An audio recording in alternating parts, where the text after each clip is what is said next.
Welcome to Reporter's Notebook, where we talk to the Washington Examiner's top journalists about the stories breaking on their beats. I'm Jim Antle. I'm joined today by congressional reporter Kate Scanlon. Kate, the big news in Washington has been President Biden, after 2 years of maintaining the COVID bubble, has finally tested positive. What was the reaction like on Capitol Hill? Well, it was a pretty quick reaction to wish him well and a speedy recovery. And a lot of lawmakers also sought to highlight, if you haven't been vaccinated or boosted yet, this would be a good opportunity to do so. Right. And was there any talk about whether there should be more COVID funding? Certainly the White House has sought that from Congress. There's always those conversations. It doesn't seem if this is going to be the reason those conversations get traction again. They seem to kind of still be at the same kind of standstill, but you never know. And especially as we see hopefully the president's symptoms remain mild, that could factor into discussions as well. But we'll just have to see. So we had a little bit of a show with some liberal members of Congress, the progressive members, particularly the squad led by Representative Alexandria Ocasio-Cortez. They demonstrated at the Supreme Court against the Supreme Court's decision reversing Roe versus Wade. There was an arrest. There were several arrests made, about 17, I think, of members of Congress, right? But this all attracted some controversy because there seemed to be a level of publicity seeking involved. There did. As you said, there were 17 members of Congress that were arrested out of protest outside the Supreme Court in objection to the Dobbs ruling. And they were arrested for blocking traffic. For blocking traffic. Exactly, yes. Yes. Capitol Police typically gives 3 warnings before they arrest somebody for blocking traffic at a protest. And apparently those warnings were given and not abided by exactly.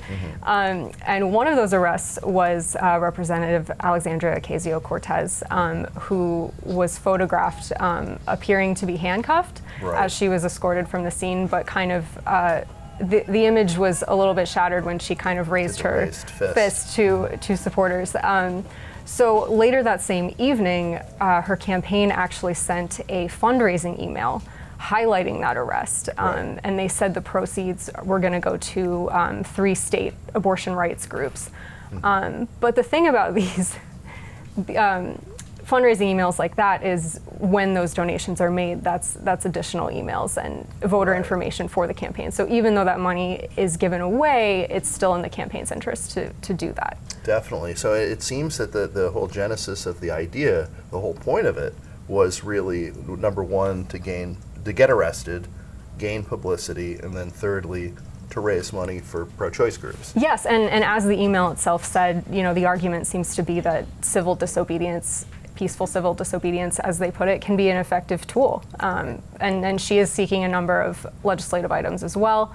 But yes, there certainly seemed to be some PR effort behind it. Now, Ocasio-Cortez has denied that she did anything disingenuous by putting her hands behind her back, that she was not trying to present herself as being cuffed and stuffed. What sort of was her explanation for why she did that? That seemed to be the explanation, there didn't seem to be much of one. Right. And it's one of those things, like, you could make the argument that she wasn't because she did raise the fist, but it's just one of those things. There were some very convenient photographs for her that came out of this because there was a PR effort. So it's just one of those things. And she did defend it a little bit as a de-escalatory tactic when you're being arrested by the police. Yes, exactly. In the unlikely event that the Capitol Police were going to rough her up. Would cause a problem, but, right. And there were some pictures of Capitol Police taking pictures with members of Congress in lieu of being processed the way others might be. Right. So there was that happening as well. It didn't seem to be a tense situation between the members and Capitol Police. Right.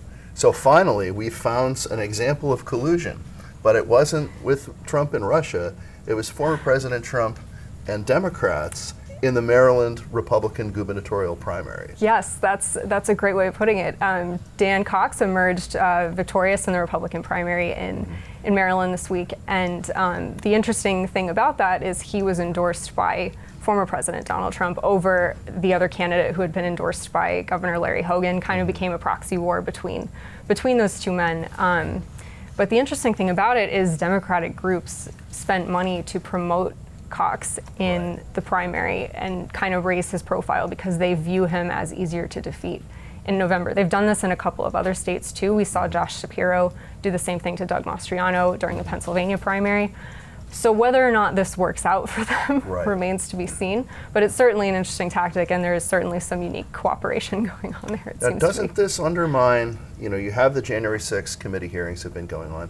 Doesn't this sort of undermine the idea that Republicans, particularly Republicans associated with Trump or Republicans who question the 2020 presidential election results, are a unique threat to democracy, yet in what might be a Republican wave election year, you're going to try to promote some of them because you think they might be a better general election matchup for you? It's certainly a risky strategy. I mean, there were some elements of that going on in 2016 Right. with Donald Trump himself, and we Right. all know how that turned out. So Right. these candidates can cross the finish line sometimes. So it is a real gamble for Democrats to simultaneously make the argument that they're a threat to democracy, but then elevate them in their primaries. Well, democracy is in the eye of the beholder, I suppose. Thank you, Kate. Thank you. You can read Kate and the rest of our political team's coverage at washingtonexaminer.com.